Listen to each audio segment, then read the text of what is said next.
Até o começo do século XIX, Santa Catarina era um território diferente, né?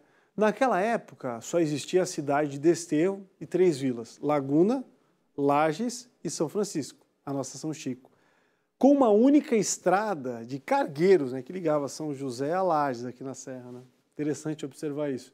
Imagina só, foi uma missão, mas uma missão e tanto, demarcar as terras para fundar, né, as primeiras colônias germânicas do estado.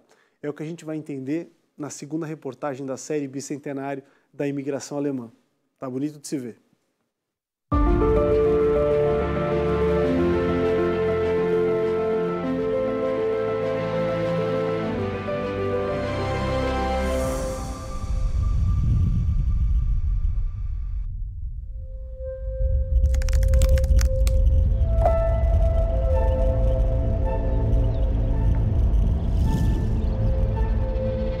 Foi há mais de 2 séculos que um ato marcou para sempre a história da colonização do Brasil e especialmente a nossa história, a de Santa Catarina.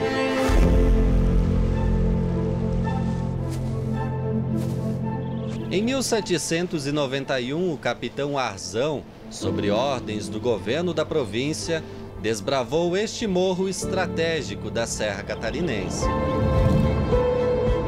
Imponente e grandioso, o Morro do Trombudo é muito mais do que uma paisagem pitoresca. Foi uma fronteira natural, um divisor de águas tanto geográfico quanto político. Durante o período colonial brasileiro, a demarcação de fronteiras era essencial para a administração territorial e para evitar conflitos de jurisdição entre as capitanias. No dia 12 de abril, Antônio Marques de Arzão, que era incumbido pelo governo português, pela coroa portuguesa, ele subiu essa montanha e afixou um marco das divisas das capitanias, Santa Catarina e São Paulo. De um lado, né, do marco estava escrito SC e do outro SP. Se nós voltássemos no tempo, neste local nós estaríamos em São Paulo. Santa Catarina ficaria do outro lado da montanha. No alto do morro. No alto do morro. O ato do capitão Arzão abriu caminho para a expansão e a demarcação das terras que viriam a ser fundamentais para a colonização alemã.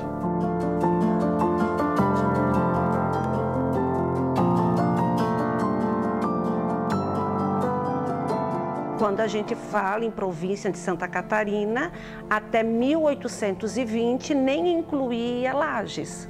Né? É a partir de 1820 que Lages é incorporada ao território, digamos assim, de Santa Catarina, né?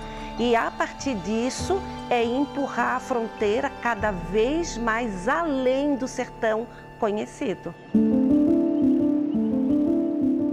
Para subir a serra, havia um caminho aberto tempos antes e que era usado por tropeiros, o Caminho das Tropas. A estrada rudimentar foi aberta por escravos em 1727. É bem interessante isso aqui, porque é cheio de montanhas ao redor. Então, para essas pedras ter chegado até aqui, era rolado lá de cima das montanhas e rachado aqui embaixo para fazer o caminho das tropas.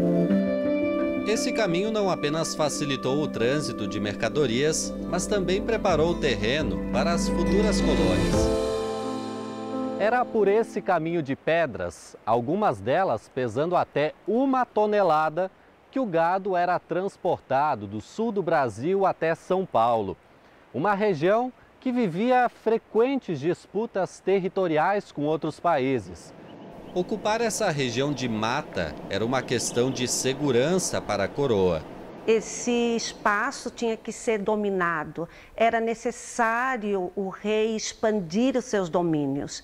Então havia um conflito bastante intenso em busca desse território que ficava entre o domínio espanhol, a banda oriental, e o território português. Então adentrar nesse sertão era muito importante. E a gente tem que entender que a disputa na região platina era grande.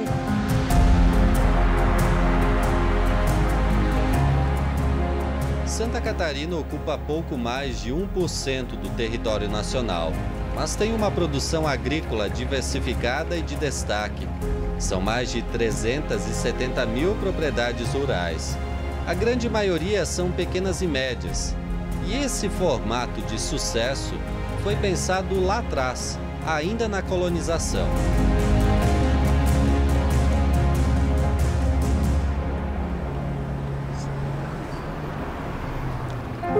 Se nós nos remetermos ao século XIX, nós vamos ver que nós tínhamos o domínio do monopólio de terras, ricas fazendas, grandes extensões. E não foi esse o entendimento do Poder Executivo, notadamente de Dom Pedro I e Dom Pedro II, que pretendia povoar o Brasil mediante a concessão da pequena propriedade. E isso foi uma inovação para a época. Muitos colonos tinham habilidades em artesanato e manufatura, incluindo trabalhos em madeira, metalurgia, tecelagem e fabricação de móveis. Os documentos no acervo do Arquivo Nacional no Rio de Janeiro ajudam a compreender como o Império agiu para selecionar os imigrantes. Colocam questões como, por exemplo, ser favorável a trazer para o Brasil imigrantes na faixa de entre 15 e 25 anos de idade, que são imigrantes que são esforçados, trabalhadores, justamente para que eles possam colonizar o interior de Santa Catarina, que era uma área tida como um vazio demográfico, e pudessem trabalhar e contribuir para a ampliação da lavoura, ampliação da produção, contribuir com o desenvolvimento do Império. E desse jeito, uma grande quantidade de terras foi distribuída. Foi assim até por volta de 1850, quando o Império Brasileiro começou a cobrar pelas terras que haviam sido inicialmente concedidas aos imigrantes. Esse aqui é o volume 5. Então é muita terra, é muito título de terras. E muitos alemães, porque são todos alemães. Com coragem e trabalho árduo, eles logo começaram a moldar o destino dessas terras. Mas nem sempre foi fácil, muito pelo contrário. Os documentos, eles relatam isso, os colonos dizendo, olha, vocês nos prometeram terras boas, vocês nos prometeram os bons víveres, vocês nos prometeram estradas e, na realidade, a gente não está recebendo isso. Mas, ao mesmo tempo, permite perceber que existe alguém para quem os colonos possam reclamar ou para quem eles possam reivindicar. Quando o país entrou em período de regência marcado por governos provisórios e revoltas regionais, a pressão dos colonos sobre a província foi ainda maior diante do corte de recursos. Coube, então, às províncias de Santa Catarina e do Rio Grande do Sul criar leis para dar assistência e criar novas possibilidades de imigração para o Brasil. Então, em Santa Catarina, nós vamos ter a Lei 49 de 1836, que permite aos nossos estrangeiros, como também aos brasileiros, de formar núcleos de colonização nestas províncias.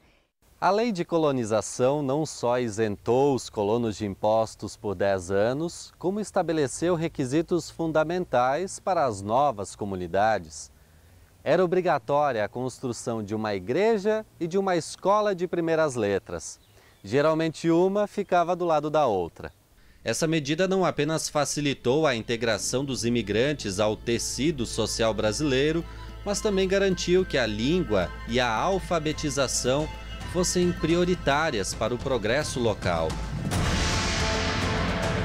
Mais adiante, você vai ver como as escolas construídas pelos imigrantes não só ensinaram as habilidades básicas de leitura e escrita, mas também contribuíram para a formação de uma sociedade mais educada e preparada para os desafios.